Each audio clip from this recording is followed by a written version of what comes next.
Hello everyone, आप सबका स्वागत है मेरे YouTube channel pharmacy lessons made easy में। जो बीफॉर्म थर्ड सेमेस्टर की फार्मास्यूटिकल इंजीनियरिंग की हिंदी सीरीज है, उसमें अभी तक हमने size reduction, size separation, flow fluids cover कर लिया है।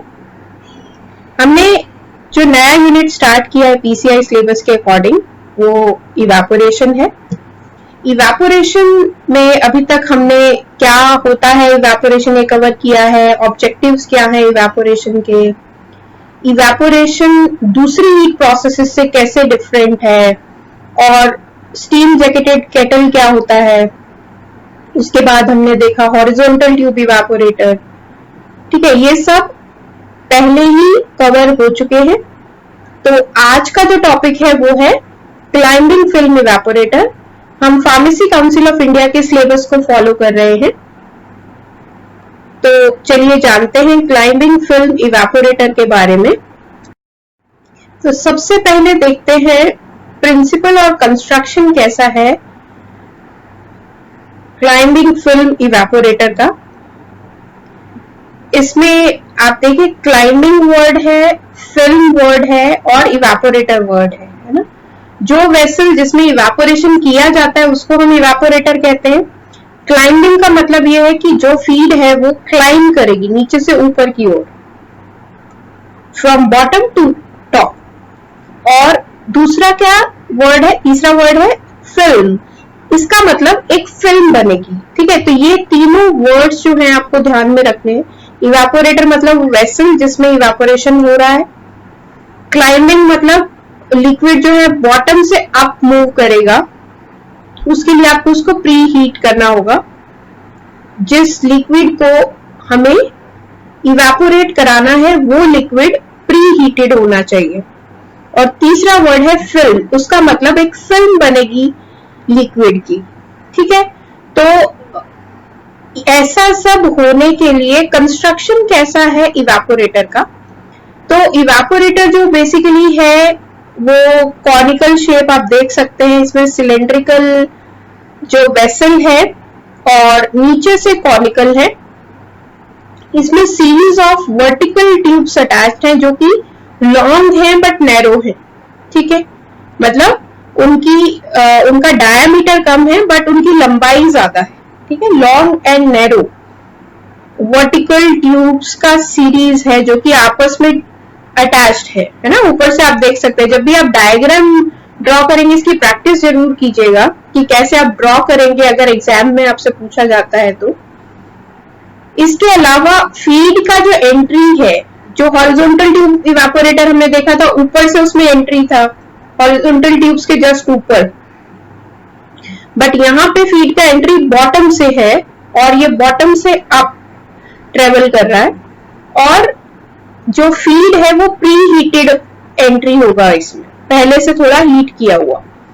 इसके अलावा इसमें जो प्रोविजंस है वो है एक स्टीम का entry. Steam main heating medium है जिसकी वजह से इवेपोरेशन होगा, उसका एंट्री का पॉइंट है। जो स्टीम अपना वेपर का जो हीट है, like latent heat of vaporisation, feed को ट्रांसफर कर देगा थ्रू द ट्यूब वॉल्स। वो स्टीम कंडेंस हो जाएगी इनटू द लिक्विड वाटर। उस कंडेंसेट को कलेक्ट करने का प्रोविजन है नीचे। और इस स्टीम में जो भी नॉन कंडेंस्ड गैसेस है वो कलेक्ट होंगी कहां से, वेंट के थ्रू। ठीक है, तो वेंट जो है वो एक ऐसा प्रोविजन है जिससे नॉन कंडेंस्ड गैसेस कलेक्ट हो सकती हैं। कंडेंसेट जो स्टीम अपना लेटेंट हीट ऑफ इवेपोरेशन छोड़ देगा, वेपराइजेशन छोड़ देगा, उससे वो वापस वाटर में कन्वर्ट हो जाएगा स्टीम। सो वो कंडेंसेट की फॉर्म में कलेक्ट कर सकते हैं हम। इसके अलावा एक डिफ्लेक्टर है टॉप पोजीशन पे, आप देख सकते हो, जो कर्वी है। ठीक है, ये है डिफ्लेक्टर। और यहां एक हमारे पास साइक्लोन सेपरेटर है।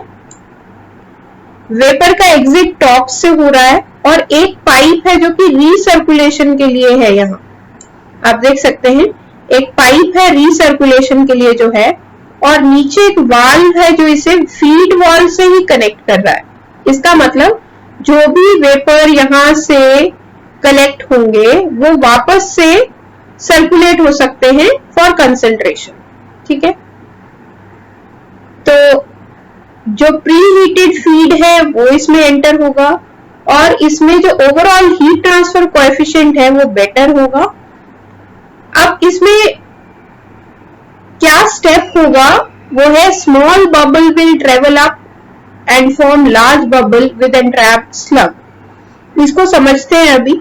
और डिफ्लेक्टर जो है वो ऊपर है ताकि जो वेपर और लिक्विड दोनों ऊपर रेस कर रहे हैं वो दोनों आपस में अलग अलग हो जाएं, और जो वेपर है यहां से एंटर करेगा साइक्लोन सेपरेटर के अंदर।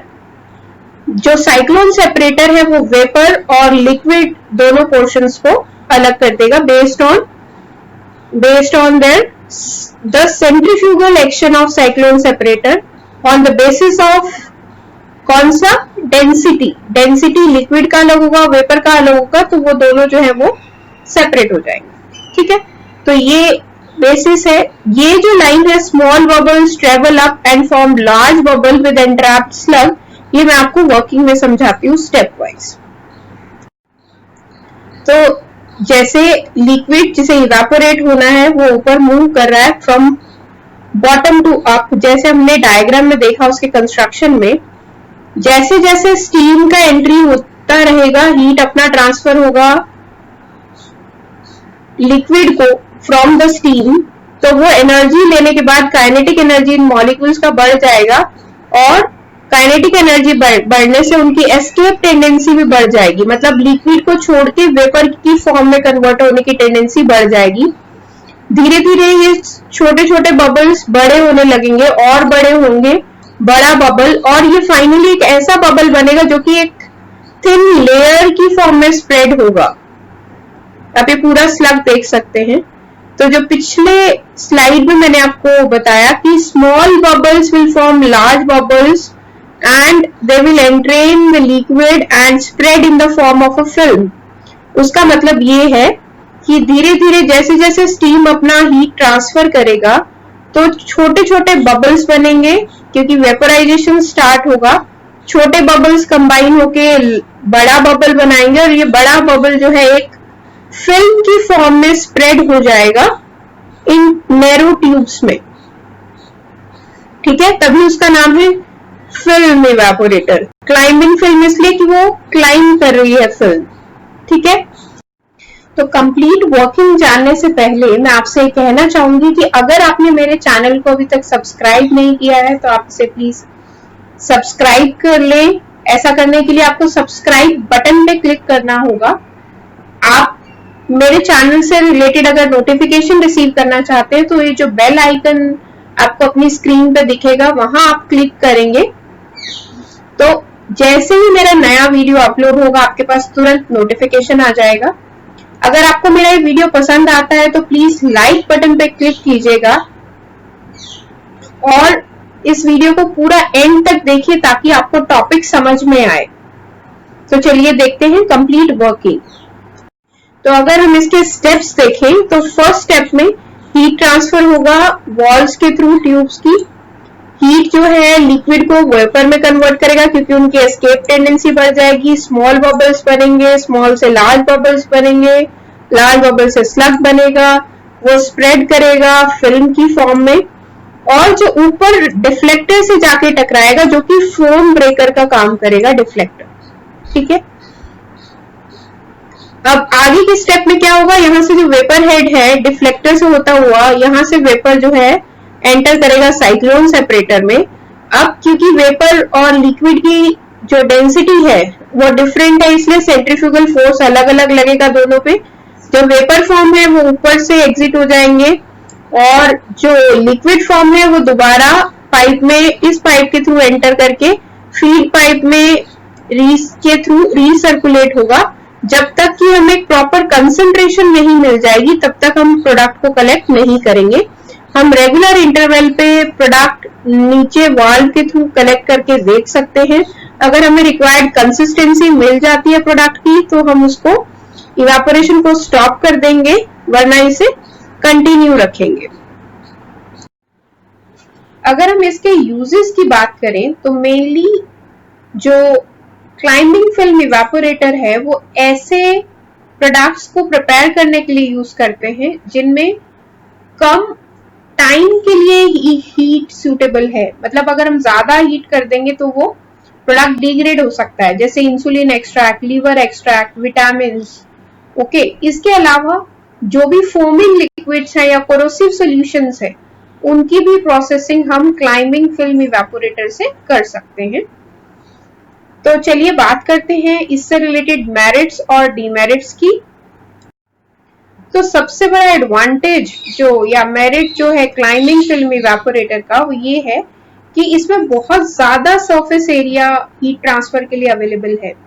इसके अलावा ये हीट सेंसिटिव प्रोडक्ट्स जो हैं उनकी प्रोसेसिंग के लिए बहुत सूटेबल है। जैसे मैंने अभी आपको यूजेस में बताया, लीवर एक्सट्रैक्ट है, इंसुलिन एक्सट्रैक्ट है, उन सब के लिए यूज करते हैं। ये फोमिंग लिक्विड्स जो है जिनसे फोम या झाग बन जाता है, तो क्योंकि ऊपर डिफ्लेक्टर है तो वो उसको फोम को ब्रेक कर देगा, तो ऐसे लिक्विड्स के लिए भी इसको यूज कर सकते हैं।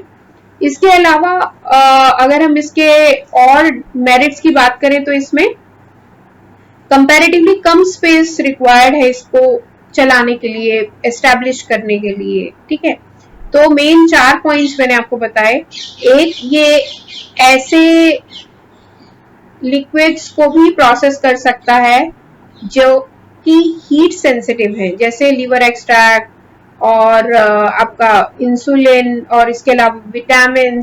ठीक है, दूसरा, ये लार्ज एरिया प्रोवाइड करता है हीट ट्रांसफर के लिए, क्योंकि लंबी नैरो जो ट्यूब्स हैं उससे हीट ट्रांसफर कोएफिशिएंट बढ़ जाएगा, है ना। तीसरा, ये हीट सेंसिटिव मटेरियल्स के अलावा फोमिंग लिक्विड्स के लिए भी सूटेबल है और इसमें कम स्पेस ऑक्यूपाई होता है। अगर हम डीमेरिट्स की बात करें तो सबसे बड़ा डीमेरिट क्या है कि ये एक्सपेंसिव है। दूसरा, इसमें क्लीनिंग और इसके मेंटेनेंस थोड़ा डिफिकल्ट है, क्योंकि हम ऐसा कोई पंप इसमें यूज नहीं कर रहे हैं, हम प्री हीटेड फीड इसमें एंटर कर रहे हैं। तीसरा, इसमें जो हेड स्पेस है, आप वेपर हेड वाला स्पेस देख सकते हैं, वो ज्यादा रिक्वायर्ड है। और चौथा बात ये है कि ये ऐसे लिक्विड्स जो कि स्केल फॉर्म करते हैं, स्केलिंग करते हैं, उनके लिए सूटेबल नहीं है। तो ये 4 जो इसके डिमेरिट्स हैं वो आपको याद रखने हैं। एक, कि एक्सपेंसिव है। दूसरा, इसका क्लीनिंग मेंटेनेंस डिफिकल्ट है। तीसरा, इसके लिए हेड स्पेस बड़ा चाहिए। और चौथा, ये ऐसे लिक्विड्स जो कि सॉल्टिंग या स्केलिंग फॉर्म करते हैं उनके लिए सूटेबल नहीं है। ठीक है, आई होप आपको मेरा ये वीडियो पसंद आया होगा। आप लाइक बटन पे क्लिक कर सकते हैं और आप मेरे चैनल को सब्सक्राइब भी कर सकते हैं। Thank you everyone.